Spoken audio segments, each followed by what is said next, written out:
Hello, ladies. Hi. Good to see you today. Good to have you too. Please, can you introduce yourself to us? Alright, I'm Yvonne Okolo. I am Naomi.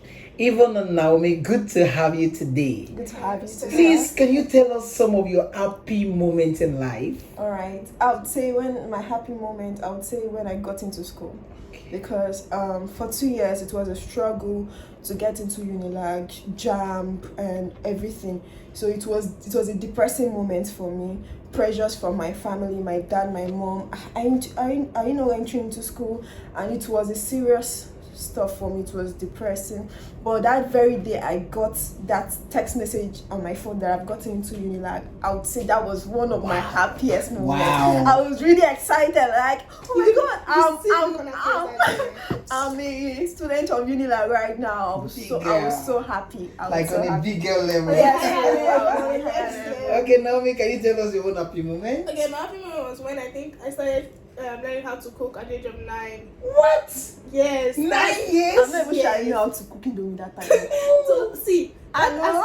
as of that time, my mom would carry me like she say, Chidera, put this, Chidera, do this, Chidera, do that. I'll be like, ma, I don't understand what you're saying. She said, put this thing here. I was like, okay. In the process of doing that, I haven't got the mark. I said, Wow, it's still glaring. I can see it. You know, I got tomorrow the you can be break world record, you know? Exactly. I trust my so girl. do that. I think that as I progress, like I think I'm trying to do so break you down the record. So what about your sad moments in life? Wow, one of my saddest moments was when I lost my dad. Oh. Yes, that was 2019, Oh. June 2019.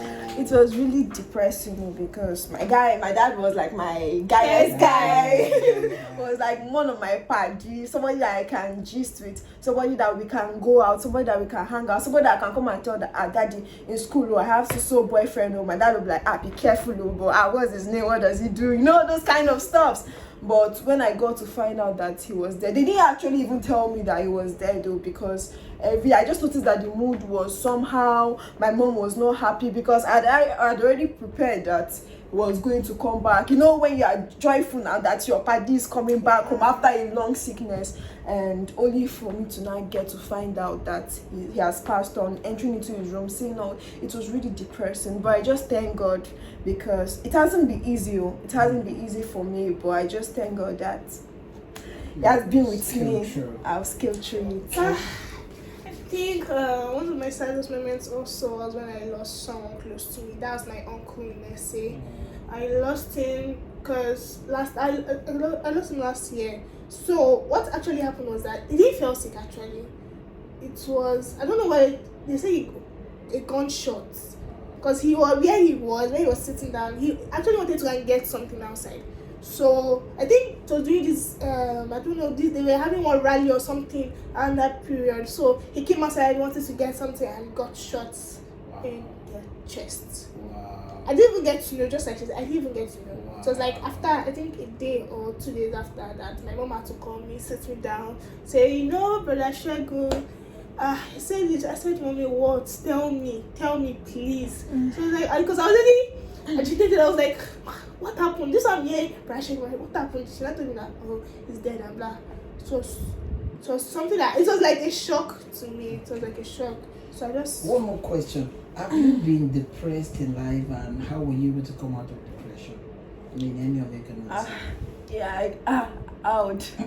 It's a very long thing for me. Like depression, I still even battle to imitate even till present day self. Like depression is something that comes and goes. Pressure from friends, trying to, can you try this? I remember when I met a friend, a bad friend, I would say, and he wasn't looking little. I was like, let's go, I have this party, let's join. And that was the first time, I'm going to say the truth, like, that was the first time I was like, let's go to this party. And when I got there, it was not what I was expecting, because he was trying to tell me that it was like a get together, a gathering, something like that. It's not something, it's a party, but not something too serious. So when I got there, I was seeing a lot of things. I was like, I was like, no, I can't. Like, so because I just wanted to flow in, I wanted to feel among. I saw everybody was dancing, everybody was smiling, and I was like, let me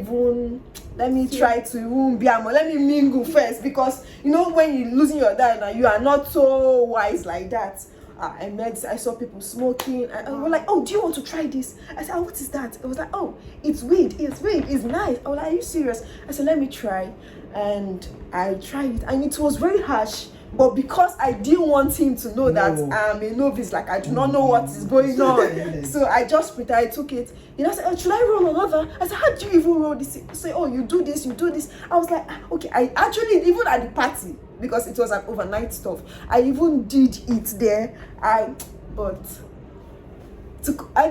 go. I was able to come. I can't start going into details, but okay. I also thank Pastor Elisha, because he's one person that saved me. That's the one that saved me, because I got into it. Like, I was so addicted to that stuff. Like, sometimes I even come to the office and he's like, you did it again. Sometimes he will shout at me. Sometimes when he will shout at me, sometimes he will draw me closer, sometimes he will preach to me, and sometimes it will be like he's not entering here, because there's a way you will get. I grew, not if I started growing in it. I started meeting bad people. Like, I started keeping company. Sometimes he would try. Sometimes Papa would try to tell me, oh, this thing that you're doing is not good. Oh, there's repercussion. But I'll be like, this man is talking too much. It's like this man doesn't understand what is going on. But only me. And it's not like I actually wanted to do it, but I wanted to stop, but it was a very difficult thing for me. But thanks to Papa, I owe him. I can't believe I can't start paying him. I can't start paying him because I won't even be able to pay him. But I really thank him. So that was one of my deepest girls, thank you for coming on board. And we're going to see you one more time. We're going to come again and ask you questions. Right. But for now, we'd like to say bye to you. Bye.